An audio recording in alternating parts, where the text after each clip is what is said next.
Welcome to another edition of Fireside Financials, this time outdoors. How incredibly exciting. And today we are going to talk about intentional banking structures. I mean, my gosh, could I have picked a more exciting topic or what? Now, if you're asking yourself, what the hell does intentional banking structures mean? Exactly, and that's why we're talking about it.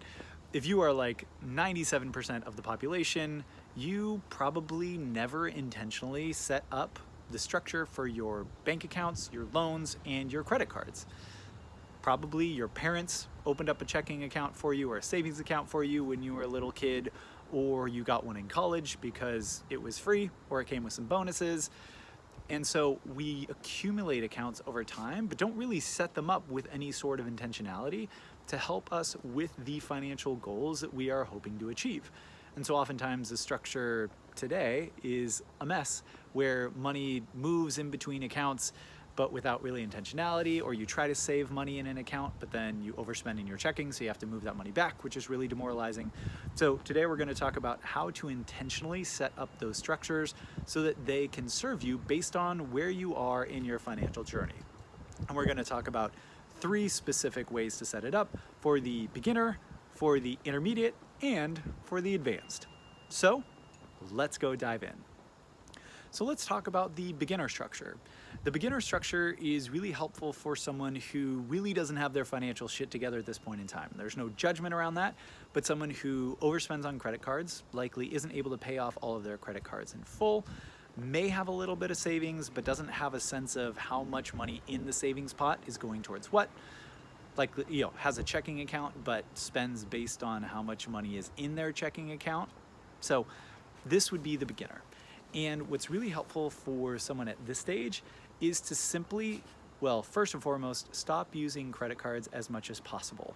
If you can stop using credit cards entirely, this is great. If not, limit your credit card spending only to your fixed recurring bills that you can anticipate. The reason why is with a credit card, unless you're already bumping up against your limit, it's really hard to tell if you are overspending or how much you are spending. So if you use a debit card instead, you can then at least link your spending to the amount that you have available in your checking account. And it puts kind of bumper lanes on how much that you spend so that you don't fall into the trap or the problem of spending more on your credit card than you actually have available in your bank account balance. Now that's the most basic, so we'll put like basic beginner level right there. Stop using the credit card and just use the checking account for your debit expenses, for your variable expenses. Now, if you want to kind of go like beginner, in between beginner and intermediate, you would then add in a second checking account. Your first checking account would be for fixed bills only, and your second checking account would be for variable expenses. You would have a debit card just to spend from that account so that you wouldn't overdraft.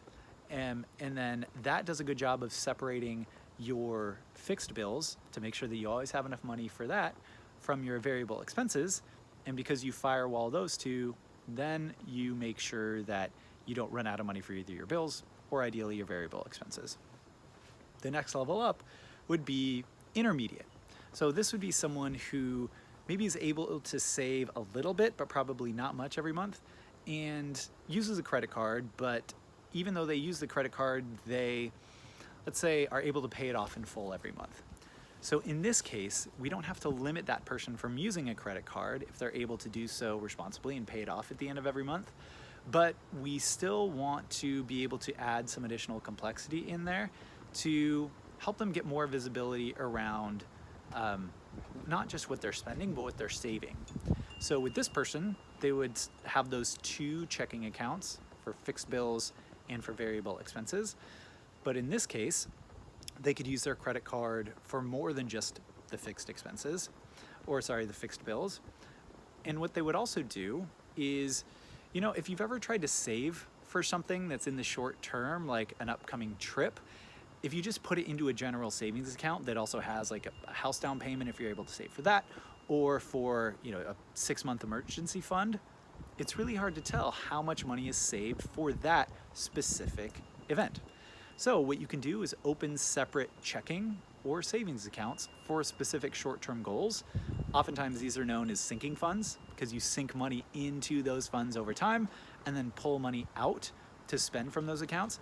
And those are really helpful ways to separate the money for your particular goals that you're going to be spending over the short term. So if you had a $5,000 trip coming up, let's say a big European vacation, you could open a separate checking account, put however much money, let's say $500 a month towards that, and then you could even have a debit card for that account that you spend out of over time to draw down that money. And so you could just look at the balance in that checking account to see how much money you have saved and how much money you have spent already towards that goal. Now, lastly would be the advanced.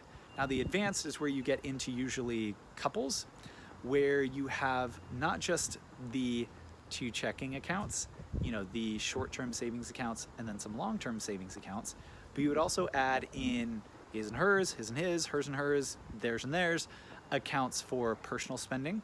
There may also be more complexity in terms of loans. If there are home loans or HELOCs, it's kind of more for a different conversation, but the biggest difference would be having spending accounts specifically for those individuals and then deciding how you want to move money between those two main checking accounts and transferring money into partner spending accounts.